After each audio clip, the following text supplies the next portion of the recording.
We're back from a long weekend. Family Day was on Monday, and joining us today on a Wednesday is part of our family, NorthStar Bets' very own Steven Psihogios. Now, Stevie, we're gonna fill in the listeners on the fight we just had off camera. But first, let's dive into the Toronto Maple Leafs taking on the Arizona Coyotes tonight at Mullet Arena. A homecoming for Matthew Knies, a homecoming for Austin Matthews.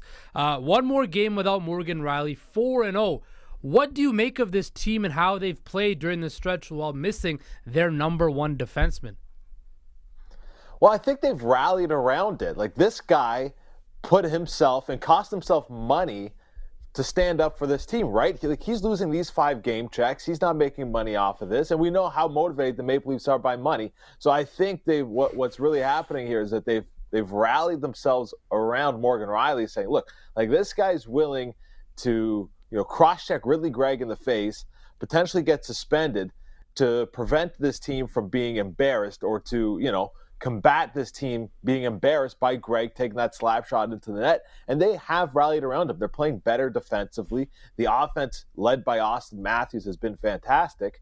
But that's what I really think it is. I think it's not that the Leafs are better without Rielly. I think this is a motivated group that has hit another emotional level now that Rielly has been suspended. So it's a good point that you made, because Nylander kind of said the same thing. He goes, we've answered the bell. I think Mo lit a fire in the team, so they're battling for Morgan Rielly. And I'm right. Nothing really has changed outside of they're playing aggressive hockey. They're playing structured hockey, which is something that we call out for all the time from this Toronto Maple Leafs team, right? If you pair talent and skill with that will to win, you're going to have a really good hockey team. But do you think once he comes back, and this run that they're on right now is it sustainable? Do you expect to see the Leafs continue to play this way? I know it's kind of tough to predict, but from what you've seen, do you think it's trending in that direction? I'm going to say no, because this has been a pretty soft part of the schedule. Like, if Morgan Rielly were to get suspended during any 5-game stretch of the season, this might have been the best 5-game stretch of the season to miss. Like, you had the Blues a couple times, the Ducks, the Flyers, and tonight you have the Coyotes. Like, this really isn't a murderer's row of opponents. And we know the Maple Leafs have one of the toughest strengths of schedule the rest of the way. So expecting this team to stay as hot as they have been, now that the level of competition is going to up itself a notch, and you're going to have teams, especially when you start playing these playoff teams, motivated for points at this time of year, I would say no, it's not sustainable. But they play this way, they're going to be the team that other teams have to circle on the calendar and say, we got to bring our A game to beat these guys if they continue playing the way they have been. Yeah, no, Austin Matthews, of course, has been the catalyst for everything this season. Austin Matthews for the Hart Trophy. I want to get your thoughts on that. I think, right, Austin Matthews is the clear-cut Hart Trophy winner just for what he's done and how important he is to this team. But what says you about that? I agree, Justin. I know, this is what family does, Wow. right? We argue, and we butt heads, we have our disputes. But I agree with you 100% here. He's plus 400 over at NorthStar Bets, and I still think that's a value. That is still a value, because I look at the guys in front of him. Okay, McKinnon's having a great year. Fantastic. Maybe he scores a point in every single home game. Not likely, but there's an outside chance that he does.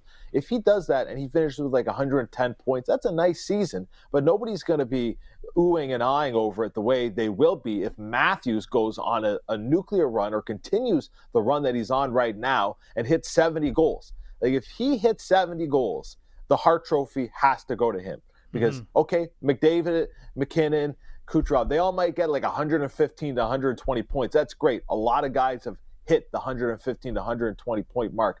Less than 10 players in NHL history have hit the 70 goal mark. And that needs to be recognized. If Matthews does do it, he should be the Hart Trophy recipient, and it shouldn't even be a debate. It's true. And I think, with the lack of scoring, or at least the lack of secondary scoring on the Toronto Maple Leafs, if you pluck Matthews from that roster in this lineup, we're probably talking about a team that is on the bubble of making the playoffs. Maybe not even a wild card spot. I think that's how much he means to his team. And we're looking at Hart Trophy, you're looking at MVPs. But Stevie, I think you said it all there. You hit 70 goals. I mean, there's not much arguing, right? It's just like no one's done that since Solani and McGillney. Like, that's how long it's been. What, 30 years, 3 decades since that happened? And this guy's about to do that. So I think it definitely represents good value on NorthStar Bets, 4-1. But I will also say, while saying Matthews is deserved to win that, I mean, you can't dismiss what Kucherov is doing right now as well. And I feel like he kind of is getting dismissed across hockey. Maybe because he plays for Tampa, maybe because he's Russian. I'm not sure what it is, but it's Nikita Kucherov from the beginning of the season has not slowed down. There hasn't been a stretch of hockey where Kucherov wasn't a stud for the Tampa Bay Lightning, and they haven't been great. And you can say the same thing for Kucherov. You take him out of that lineup, this Tampa team is seriously struggling. I agree, and I mean, with the case for Kucherov is the fact that, like you mentioned, without him, I don't even want to know where this Lightning team is. Like they're already on the bubble of making the playoffs, and maybe what might hurt Kucherov the most is the fact that the Lightning may miss the playoffs the way they've been playing recently. It wouldn't be surprising. I mean, you haven't gotten good goaltending out of Vasilevsky. Braden Point's been good.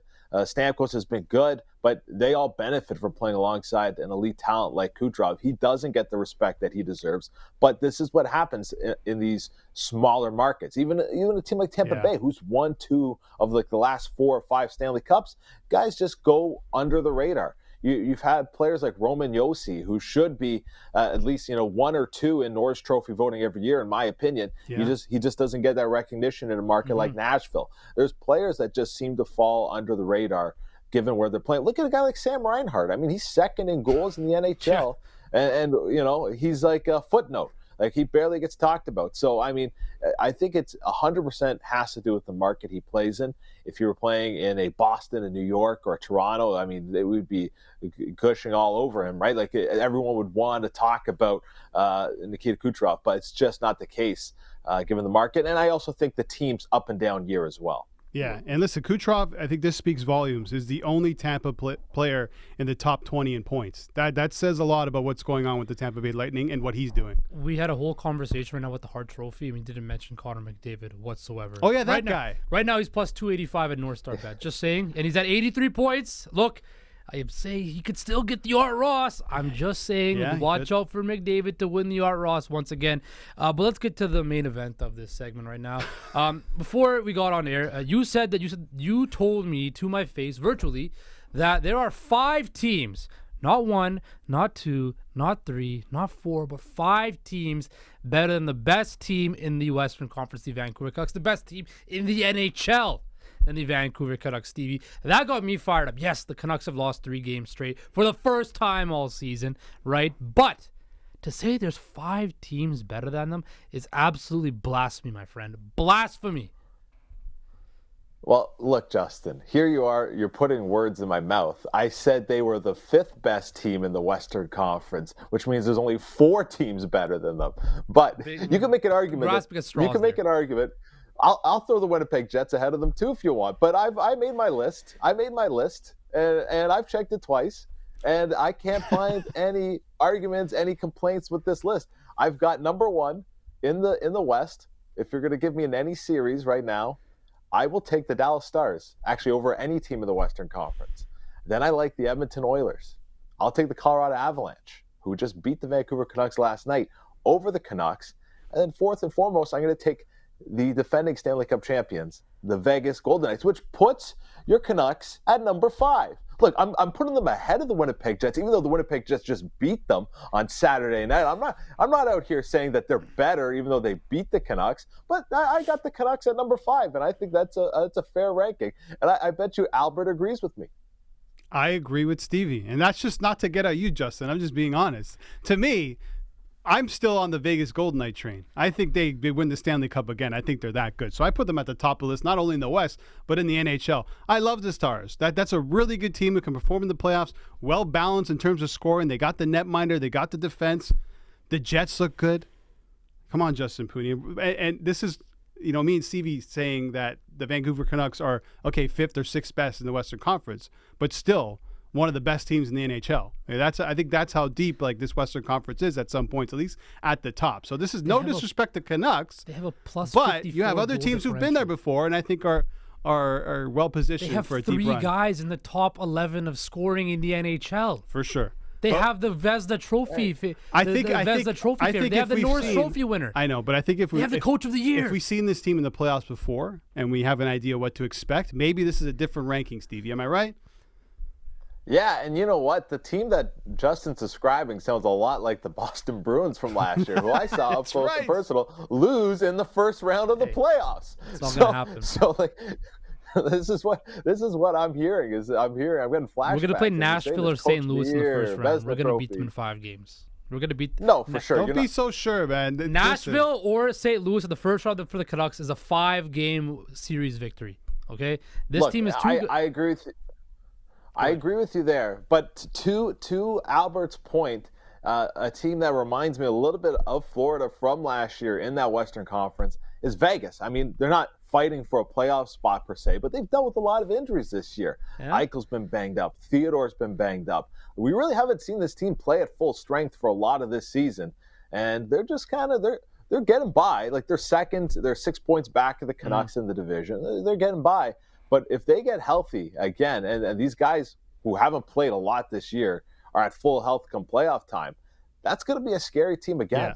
This is what Vegas do, right? They start off the season really strong. They bank as many points as possible. So when they go on these lulls, it doesn't really affect them that much. And they're just a team that turns it up when it's time to turn it up. That's the difference between the Vegas Golden Knight team and the Vancouver Canucks. And listen, you could say we're going to play Nashville or St. Louis if you're the Canucks.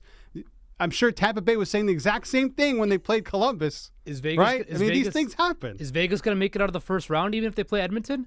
Right? Why not? Look, I'll tell Aiden Hill is better than last year. Aiden Hill can win the Vezina. Last year, right, the Oilers should have beaten the Golden Knights. They should have. Yeah, but they didn't. They didn't, but they should have.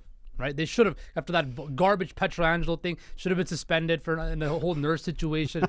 The Oilers should have won that series last year. They should have. You should just be happy that the Canucks are going to be in the playoffs. If the Oilers play the Golden Knights in a 7-game series, that's going 7 games, and the Oilers are winning that. They're exacting revenge from last year. So Vegas is going to lose in the first round regardless of whatever you say. It'd be nice if we get a Final Four that includes Vancouver, Boston, and the Toronto Maple Leafs. Imagine that.